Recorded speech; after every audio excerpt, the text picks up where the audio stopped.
They treated me like a threat in my own living room. Before you scroll away, listen closely. This isn't just a story about betrayal. It's about what happens when silence becomes strength. Stay with me until the end, because the truth doesn't arrive the way you expect. I remember thinking how quiet my voice sounded when I answered them, how steady my hands stayed even as red and blue light crawled across the walls. That calm wasn't shock. It was recognition. I had seen this kind of moment before and I already knew I would survive it. There was something they didn't know yet and something she had forgotten about me. It was 2:07 a.m. The microwave clock blinked behind the officer's shoulders, still 5 minutes slow like it always was. The house smelled like lemon cleaner and yesterday's coffee. My slippers were half on, half off. One of them had cracked when the door came down, the sound sharp and wrong like bones snapping. Sirens wailed outside, then faded, then wailed again as if they couldn't decide whether to leave. They asked my name twice. They already had it, but they wanted to hear me say it. I did. Foley. I noticed how one officer kept glancing toward the hallway, where my grandchildren slept during weekend visits. Another stepped carefully around the broken glass as if manners still mattered. "What's this about?" I asked. The younger one hesitated. The older one answered. "We received a report." That word sat heavy in the air. A report. Not a crime. Not an emergency. A report. I knew that voice. I'd heard it before years ago when a neighbor accused another neighbor of something that never happened. Visual. Certain. They said I'd been described as unstable. Dangerous. Capable of hurting someone. I almost smiled at that, but I stopped myself. I'd learned long ago that smiles make people nervous when they're already holding judgments. I felt it then, the first prick of betrayal. Not fear.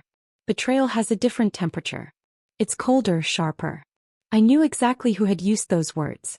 My sister had always liked them. They sounded serious without saying much at all. An officer asked if I had anyone who might want to hurt me. I shook my head. Another asked if I'd hurt anyone recently. I said no. Each answer felt like placing a stone carefully on a scale. Balanced. Measured. That's when I noticed the third officer. He hadn't spoken yet. He stood near the window, half in shadow, watching me watch them. Our eyes met for just a second too long. Something shifted. His brow tightened, not in suspicion but in memory. He knew me. Or he knew something about me. The sirens outside cut off suddenly. The silence pressed in. I could hear my own heartbeat then, steady as a clock I trusted. They asked about my phone. I told them where it was. They didn't take it. That was another small thing, but it mattered. The older officer cleared his throat, glanced at the quiet one by the window, then back at me. "Who made the call?" I asked, keeping my tone mild, almost curious. He didn't answer right away. That pause told me everything. I pictured her then, my sister, sitting somewhere safe and warm, phone still in her hand. I imagined her choosing her words carefully, rehearsing concern, letting her voice tremble just enough. She had always been good at that. One officer stepped aside to make a call of his own. I watched his boots leave faint gray prints on my clean floor. Another asked me to sit. I did, lowering myself onto the edge of the couch like this was a normal visit. My knees ached. My mouth was dry. I swallowed and felt the weight of every year I'd lived, every time I'd stayed quiet to keep the peace. "Ma'am," the quiet officer finally said, his voice lower than the others, "do you have a sister?" There it was. Plain. Undeniable. "Yes," I said. He nodded once, almost to himself. I thought so. Before I could ask what he meant, a voice came from the doorway. Familiar. Too familiar. "I was just trying to help," my sister said, stepping inside like she belonged there. She wouldn't look at the broken door. She wouldn't look at me. Not yet. I stood up. Foley. Now she was going to have to. I stood there facing her, feeling the faint tremor in my legs settle into something steadier. She finally lifted her eyes, and for a moment her face faltered, as if she hadn't expected me to look so calm. The officers shifted behind me, waiting. I didn't speak. I didn't need to. Silence has a way of unsettling people who rely on noise to control a situation. "I was worried," she said too quickly. "You weren't answering." I nodded once, the way you do when someone says something obvious. The quiet officer watched us closely. I could feel his attention like a hand at my back, steadying me. My sister folded her arms, a defensive habit she'd had since childhood. She hadn't changed as much as she thought. They asked her to step outside. She protested, softly at first, then sharper when she realized they meant it. The door frame groaned as she turned, careful not to step on the broken wood. When it closed behind her, the house felt lighter, like it had exhaled. The older officer apologized for the damage. His words were polite, practiced. I accepted them the same way. The younger one avoided my eyes. The quiet officer lingered, asking if I needed medical attention, if I felt safe. I said I was fine. I was tired. Both were true. When they finally left, the house didn't return to normal. It never does after something like that. The silence had edges now. I locked the door out of habit, even though it no longer latched properly, then leaned my forehead against it and breathed until my chest stopped tightening. That was when the knowing settled in. She thought she had cornered me. She always had. What she didn't know was how much I'd learned by being underestimated. You don't reach my age without collecting lessons, even if you don't realize you're keeping them. I made tea. Chamomile, the kind I save for nights when sleep won't come easily. My hands shook a little as I poured the water, but I didn't spill. I sat at the kitchen table, the same one where we'd argued over wills and holidays and old grudges that never quite died. The chair across from me was empty. I pictured her sitting there once, insisting she only wanted what was fair. I replayed the questions they'd asked. The words she'd chosen. Unstable. Dangerous. Those weren't accidents. They were planted. She had been preparing longer than I wanted to admit. The realization didn't hurt as much as I expected. It felt more like clarity. I opened the drawer beside the fridge and took out a small notebook. Nothing special. Spiral-bound, edges worn. I'd kept it for years, jotting things down when my memory felt crowded. Dates. Conversations. Things people said and later denied. I hadn't started it because of her, but her name appeared often enough. The phone rang. I let it ring.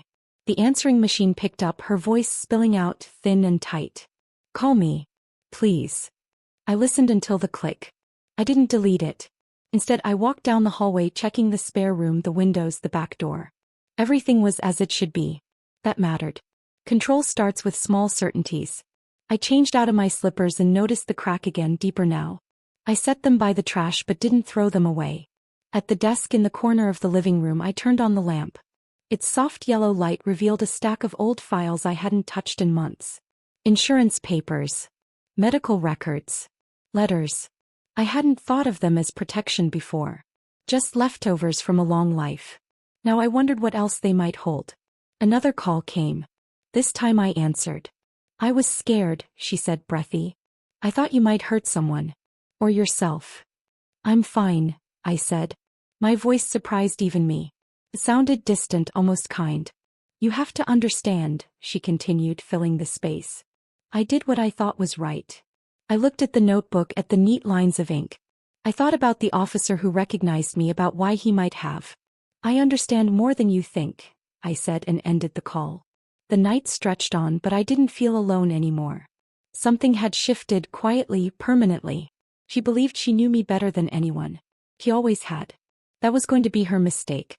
And I understood then that the hardest thing would be pretending nothing had changed. The next morning, sunlight crept in through the torn edge of the curtain, landing on the damaged door like an accusation. I stood there longer than I meant to, running my fingers over the splintered wood. Every instinct told me to act, to confront, to demand answers. Instead, I picked up the phone and called a repair service, my voice steady as I scheduled someone to come by later in the week. Normal tasks. Normal tone. That was how it had to begin. She called again before noon.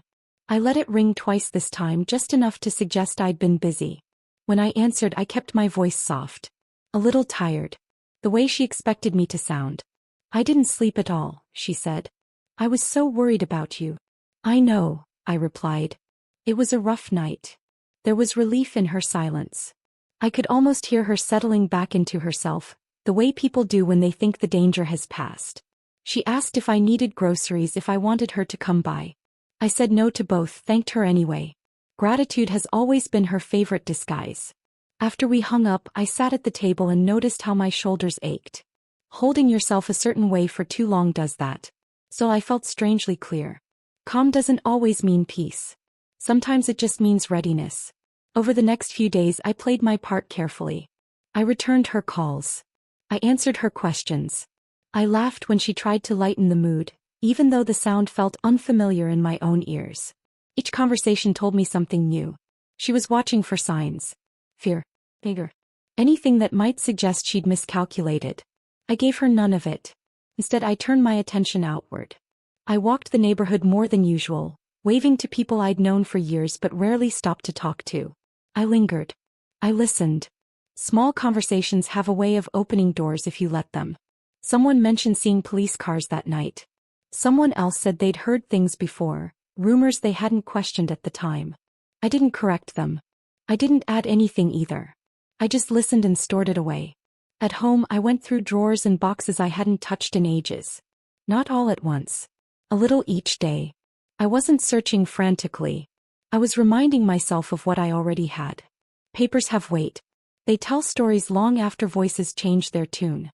I found old notes, appointment cards, letters written in a familiar hand that wasn't mine. Nothing I could use yet, but enough to confirm patterns I'd once ignored. She stopped by one afternoon without calling first. I watched her through the window before opening the door. She stood straight, shoulders back, hair carefully done. Prepared. When I let her in, she scanned the room, taking inventory of me and my life. "You look better," she said, smiling too quickly. "I am," I told her. That part wasn't a lie. She sat where she always did, crossing her legs, setting her purse neatly at her feet. She talked about ordinary things. The weather. A neighbor's new car. Her plans for the weekend. I nodded at the right moments, offered the right responses. Inside, I felt like I was watching a performance I'd seen too many times before, only now I knew where the weak spots were. At one point, she reached for my hand. Her grip was light, testing. I let her hold it. I even squeezed back. Her eyes softened. That told me everything I needed to know. She believed I'd folded. After she left, I washed my hands longer than necessary, scrubbing at nothing. My reflection in the mirror looked older than it had a week ago. Not weaker. Just sharper around the edges. Age does that when it's paired with understanding. A few evenings later, the quiet officer from that night called. His voice was careful, professional. He said he was just checking in, making sure I was all right. Thanked him. We spoke briefly. He didn't say much, but he didn't need to. The way he chose his words told me he was paying attention too. That call stayed with me. It reminded me I wasn't as alone in this as my sister assumed. People notice things, especially when you give them time. He grew more relaxed after that. Her messages became casual again. Less guarded. She joked about how dramatic everything had been. I laughed along, though my stomach tightened each time she did. Letting her feel safe meant swallowing reactions that came naturally. It meant patience I hadn't known I still possessed. One night, as I lay in bed listening to the house settle, I wondered how long she'd been counting on me to stay quiet. How many times she'd mistaken my restraint for weakness. The thought didn't anger me the way it once might have. It steadied me. Because the more comfortable she became, the more space she gave me to move. And I intended to use every inch of it. I started with the smallest truths and let them travel on their own. I didn't make announcements or accusations. I mentioned things casually, the way older women do when they're sorting out memories. At the pharmacy, I told the clerk how frightening it had been to wake up to flashing lights, how strange it felt knowing someone close had made that call. She listened, eyes narrowing, and said she was sorry. That was all. Sympathy moves faster than outrage. At church, I stayed after service longer than usual, folding programs beside women who had known my family for decades. Someone asked about the door. I explained it simply. No drama. Just facts. Faces changed. Questions followed, careful and quiet. I answered what I could and let the rest hang in the air. What surprised me was how much people already knew. Not details, but impressions. Little moments they'd brushed aside before. Comments my sister had made. Concerns she'd raised that hadn't matched what they saw. When I spoke, it gave those half-thoughts a place to land. She noticed the shift before I did. Her calls came more frequently, her tone edged with something sharper than concern. "People are talking," she said one evening, trying to sound amused. "You know how rumors start." "I suppose," I replied. I didn't offer reassurance. Silence did that work for me now. I had to be careful. Truth spreads best when it doesn't look pushed. I chose who to speak to and when. A former co-worker over coffee. A cousin during a long walk. Each conversation carried only part of the story. Enough to be real. Never enough to feel rehearsed. There were practical challenges too. Paperwork from that night had begun to arrive. Official envelopes with language meant to confuse more than clarify. I read everything slowly, made notes in the margins, called offices when I needed answers. Being methodical gave me confidence. It also gave me a record. One afternoon, the quiet officer stopped by while I was watering the front plants. He stayed on the sidewalk, respectful. He said he was checking on a few loose ends. I thanked him again and mentioned how strange it felt, knowing how easily things could have gone wrong. He listened more than he spoke. Before he left, he said, "People notice patterns." Then he nodded and walked away. That sentence stayed with me. Patterns. I began to see them everywhere. The way my sister explained herself differently depending on who she spoke to. The way her story shifted just enough to fit the listener. I didn't point it out. Others did once they knew to listen. She invited me to lunch, eager to regain ground she felt slipping. The restaurant was modest, familiar. She talked too much, laughed too loudly. When she asked how I was holding up, I told her the truth. "I'm tired," I said. "But I'm paying attention." Her smile tightened just for a moment. After that, consequences appeared quietly. An invitation she expected didn't arrive. A committee position she assumed was secure suddenly wasn't. She complained to me about people being distant, unfair. I nodded and offered neutral words. Inside, I felt a steady resolve taking shape. Not everyone believed me. I didn't need them to. Truth doesn't require unanimity. It needs momentum. Each person who understood added weight, made it harder for her version to stand alone. I also learned when to stop talking. Some evenings, neighbors would linger, clearly wanting more. I changed the subject. Oversharing dulls the edge of honesty. Restraint kept my words sharp and credible. One night, she confronted me on the phone, voice low and urgent. "Have you been telling people things about me?" she asked. I paused, letting the question sit. "I've been answering questions," I said. That was all. She hung up without another word. The quiet that followed felt different from before. It was alert, watchful.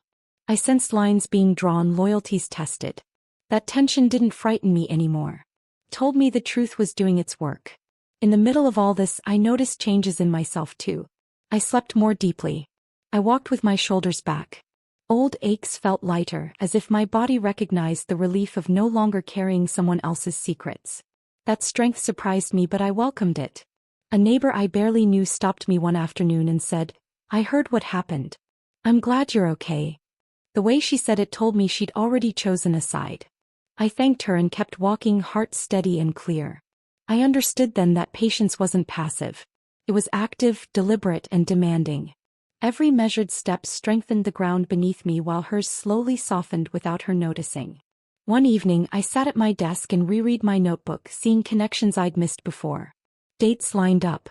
Conversations echoed each other. What once felt like isolated discomfort now looked deliberate. I closed the book gently, hands resting on the cover, and felt something loosen in my chest. The truth wasn't loud. It didn't demand attention. It moved through phone calls and side conversations, through careful listening and raised eyebrows. It traveled the way it always does among people who share space and history. And by the time she realized it wasn't stopping, it was already everywhere. She came to my house that evening without calling, standing on the porch like someone waiting for a verdict. The repaired door was solid now, freshly painted, no trace of the night she tried to break me. I opened it slowly and stepped aside, letting her enter. She looked smaller in my living room, unsettled by how little I reacted.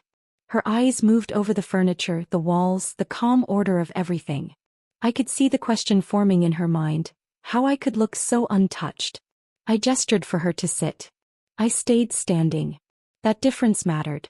She started talking before I said a word. Explaining. Justifying. Backtracking. Her sentences tangled as she tried to gather them. She said people had misunderstood her intentions. She said she'd only been worried. She said she never meant for things to go this far. I listened, arms folded loosely, noticing how familiar this sounded. The same tone she used every time something slipped beyond her control. I waited until she ran out of air. Silence, when used correctly, has weight. It presses people toward the truth they're avoiding. "I didn't plan this," she said finally, her voice cracking. I nodded. "You planned enough." Her head snapped up. That was the first honest reaction I'd seen from her in weeks. I walked to the desk and picked up my notebook, turning it once in my hands before setting it on the table between us. I didn't open it. I didn't need to. She knew what it represented before I explained. Her face drained of color as recognition settled in. The patterns. The records. The things she assumed I'd forgotten. "You've been keeping track," she whispered. "I've been paying attention," I replied. She reached for the notebook, then stopped herself.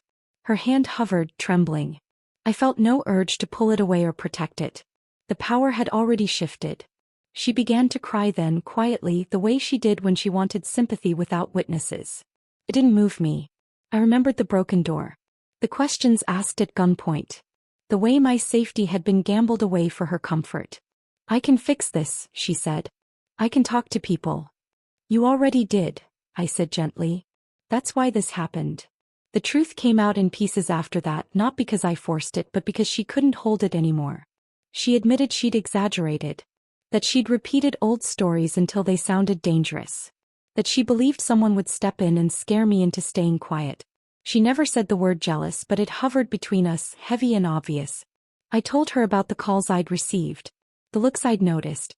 The officer who remembered me and why. That part finally broke her composure. She realized then that her version of events had never been the only one. It never had been. "I won't take this any further," I said, and I meant it. "But I won't stop what's already moving." She understood what that meant. No dramatic consequences. No courtroom scene. Just the steady loss of credibility, trust, and influence. The kind of ending you can't argue with. When she left, she didn't slam the door. She closed it carefully, like a guest who knew she wouldn't be invited back. I locked it after her, then rested my hand against the wood, feeling its strength. Solid. Reliable. Just like me. The following weeks were quiet in the best way. Conversations shifted naturally. Invitations changed hands. I didn't need to explain anything anymore. People filled in the gaps themselves. The officer called once more just to say everything had been resolved on their end. I thanked him and meant it. One afternoon I sat with my children and told them the truth. Not every detail, but enough. I watched their shoulders relax as they realized I was safe, grounded, unchanged at my core. That mattered more than anything else. I felt different too. Lighter. Straighter. Age hadn't weakened me the way I once feared. It had sharpened me. Given me patience, clarity, and the courage to let consequences speak for themselves. I didn't raise my voice. I didn't seek applause. I didn't destroy her life. I simply stepped out of the role she'd assigned me and let the truth do what it always does when it's given time and space. I didn't win loudly. I won completely. If this story made you feel understood, stronger, or less alone, subscribe. These stories are for women who've survived betrayal, found their voice, and know that the quietest victories are often the most powerful.